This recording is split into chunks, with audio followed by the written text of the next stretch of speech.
WCBI News at 6 starts now.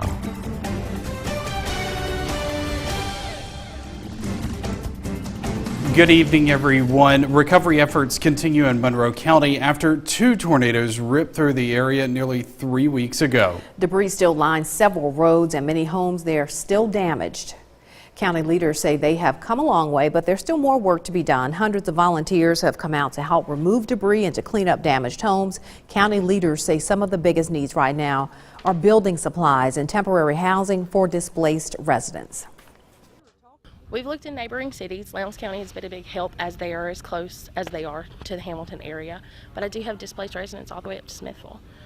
We've had to look in Amory, we've had to look in Aberdeen, we've had to look in neighboring counties. It's difficult to find temporary housing. It's amazing to me the unity that I've seen throughout this community and from other states that just wanted to help somebody, that not necessarily know them, they just wanted to come help. And we're blessed as a community to be able to have so many organizations that has came and been a part, and I hope and pray that it continues.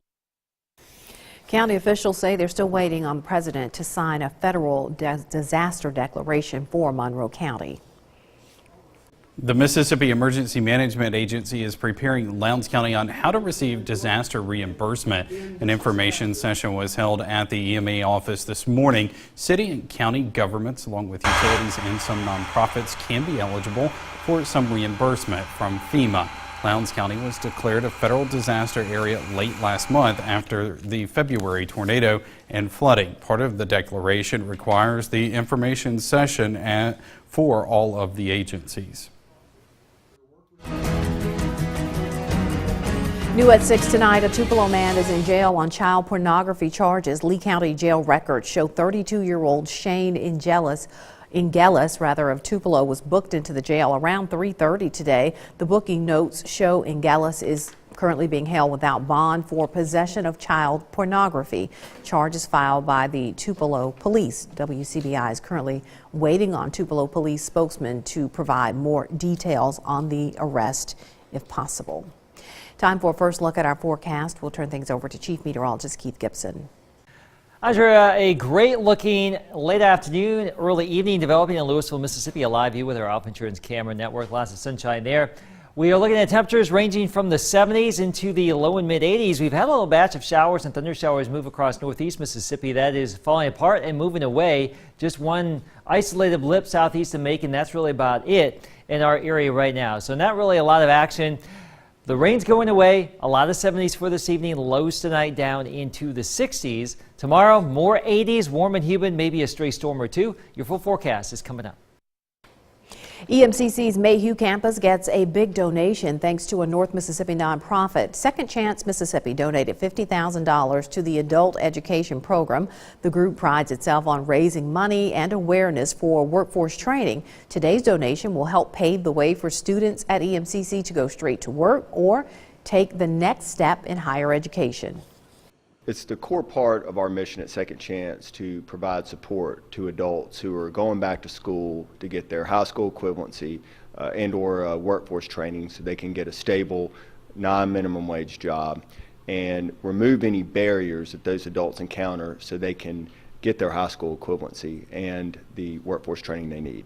Right now, the Golden Triangle is a very good area for employment, and they're needed by these companies in this area. So we're very grateful for Second Chance to help these students get out there into the workforce. Second Chance Mississippi was established in 2016. High school seniors from across Lowndes County gather at EMCC for a pre-graduation celebration.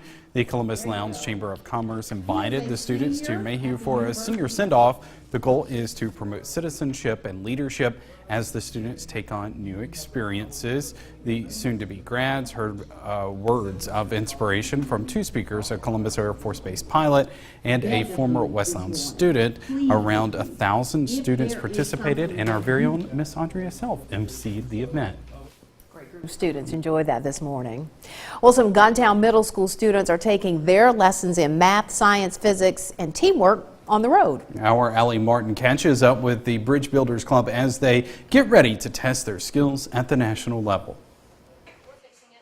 every day for an hour. So is that what's adding the numbers? The pressure is on inside this classroom at Guntown Middle School.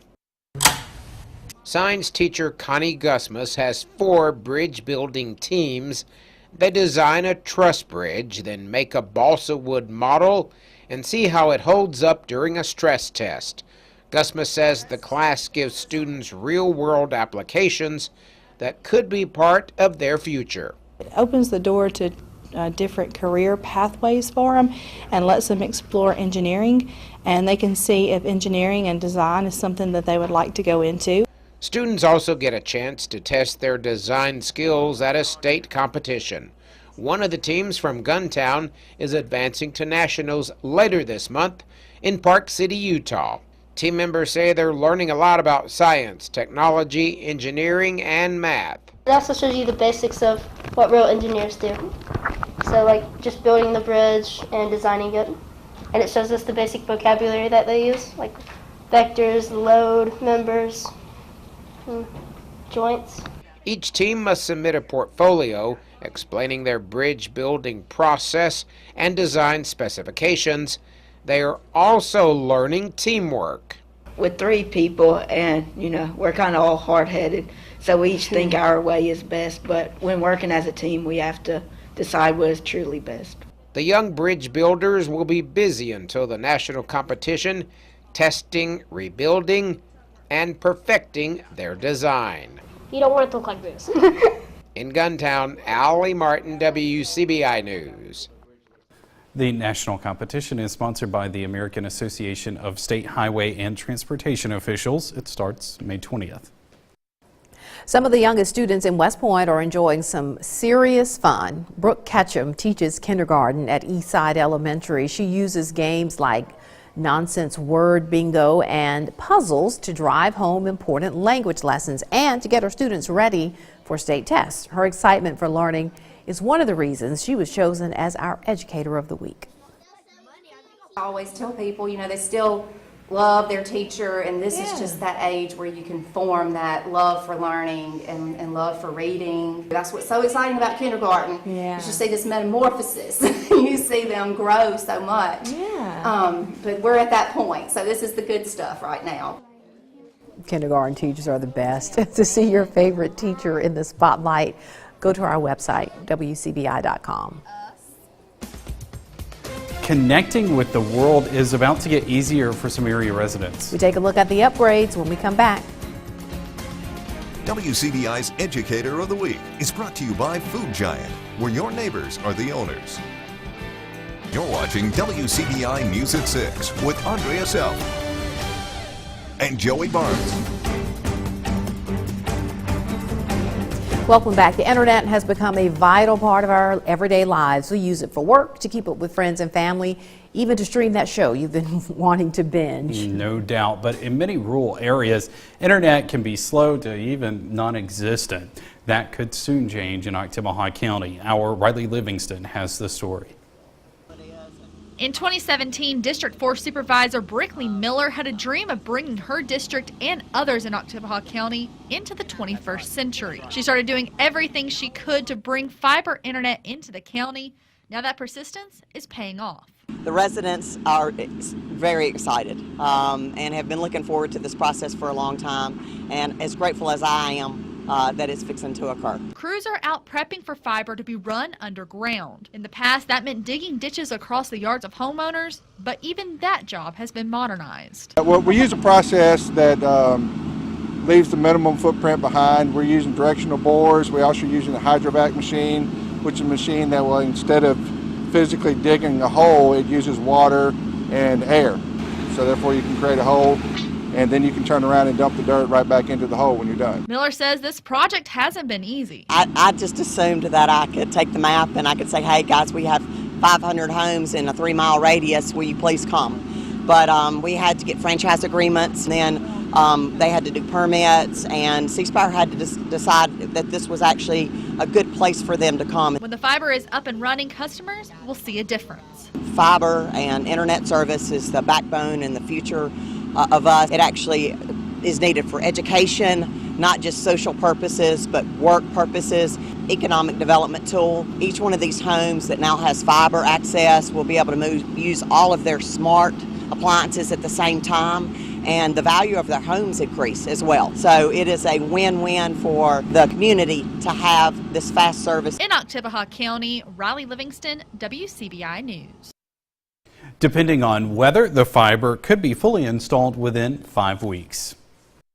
Pretty nice here in Vernon and West Alabama. A live view there at Durham's Pharmacy with our Alpha Insurance camera. Lots of sunshine. Should be a great evening. Low tonight down into the mid-60s. Variably cloudy, mild and muggy.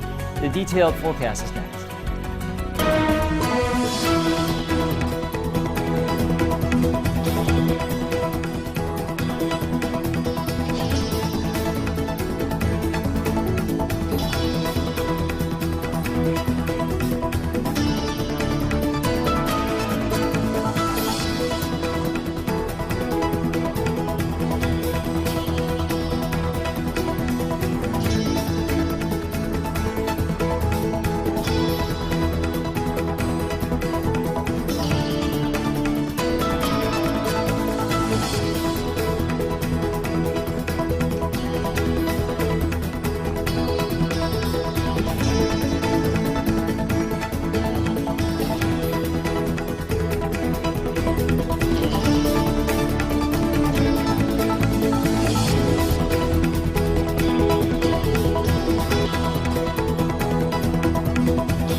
Your WCBI First Alert AccuWeather forecast with Chief Meteorologist Keith Gibson.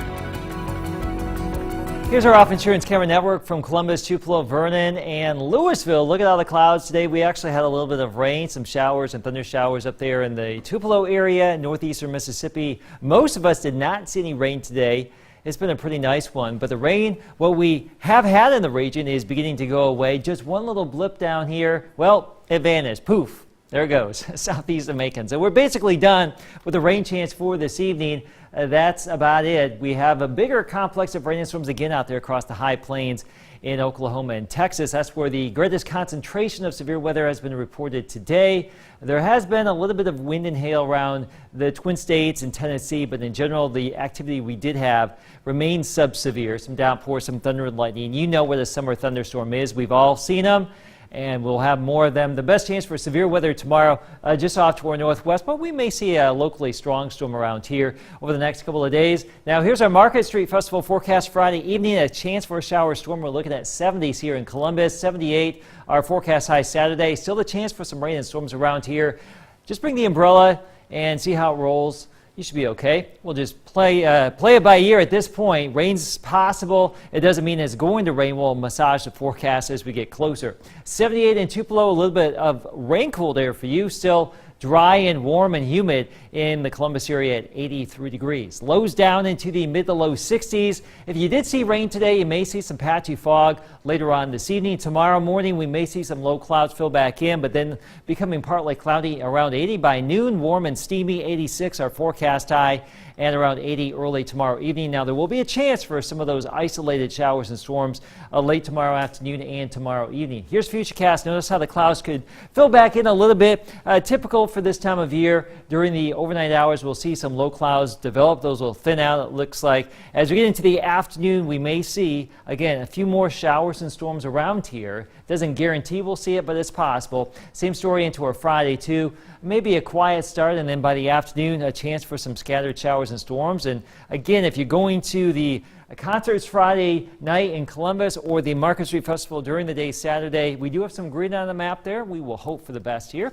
Here's your AccuWeather 7-day forecast. We're looking at some warm temperatures Thursday and Friday. A little bit cooler Saturday, 78 degrees. The sun returns. I think we're dry Sunday and Monday. Low to mid 80s there with another chance for some rain and some warm stuff next week.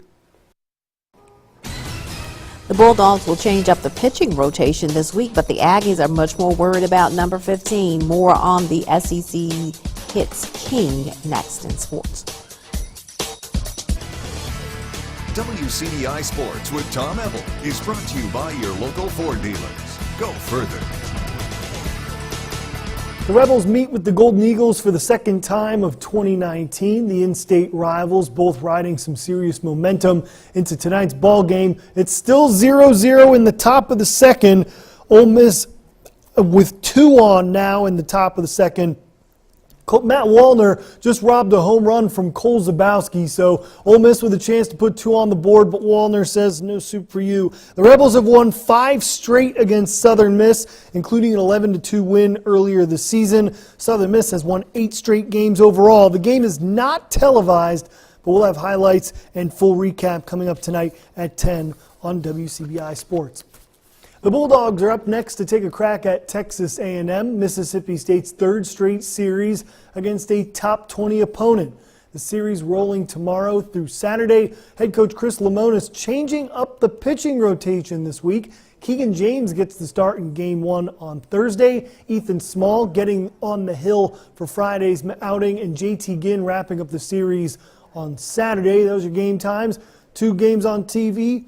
On Thursday and Saturday on the SEC network. On Friday is the streaming service. Mississippi State 3-7 in its last 10 games against Texas A&M. But for the Aggies, their main concern isn't the pitching, it's the Bulldogs' offense, mainly the SEC's newest hits king. We're going to have to slow down the best offense in the Southeast Conference, and it all starts at the top with Jake Mangum. And when you think about the history of SEC baseball, and Mississippi State has a career hits leader, that's a special player. I feel like he's been there for 7 years, and I love watching that guy 53 games a year, and 3 games a year I sure hate everything about him. He plays the game the right way, he's their heartbeat, and makes everybody around him better on his team. He's seen everything, so there's nothing that's going to surprise him. And obviously he's a great hitter. He doesn't strike out a lot, which is really frustrating. And that's just a script for success, and that's why he's done what he's done. The high school baseball 3rd round beginning on Thursday. The chase for the Gold Gloves quickly coming to a close. 20 teams from North Mississippi still competing for a spot in the semifinals, starting with 5A and 6A. Oxford taking on DeSoto Central, then Saltillo facing Lewisburg, and Ridgeland taking on Lafayette. Those are your 6A and 5A matchups. Then on to 4A and 3A. A lot of area teams involved in the north half. Ripley taking on Pontotoc, New Hope taking on Amory, North Pontotoc versus Houston, and Boonville versus Kossuth in 3A. Then 2A and 1A for the north half.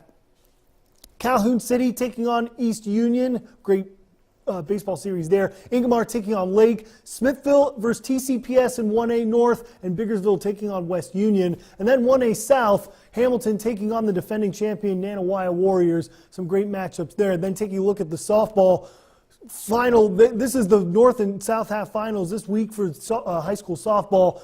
No teams in 6A, but for 4A and 5A, Lafayette taking on Neshoba Central, Tisch County taking on Kosciuszko, Lafayette playing on Thursday, Houston taking on South Pontotoc in 3A, Eupora versus Philadelphia in 2A North, then 1A North and South half final. Smithville taking on Pine Grove after the Lady Knolls' big win last night over Myrtle, and Ethel taking on Vardaman in 1A South. That'll do it for sports. We'll have the last of your forecast coming up next.